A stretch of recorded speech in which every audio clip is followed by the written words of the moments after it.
พี่น้องประชาชนที่อยู่บริเวณแนวชายแดนนะครับเขาจะแจ้งเตือนอย่างไรอะไรอย่างไรผมก็ไม่ทราบนะครับ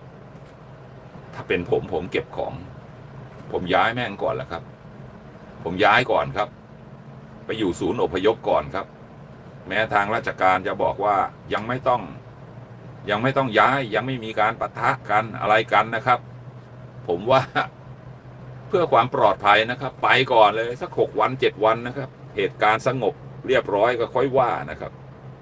คนอยู่ชายแดนเตรียมตัวทาแลนแล้วเด้อพี่น้องเตรียมเก็บข้าวเก็บของอพยพรอบ2ข่าวเขาเอามารอบแรกผ่านไปบ่ทันเท่าใดรอบ2ก็สิมาให้เตรียมตัวไว้ท่า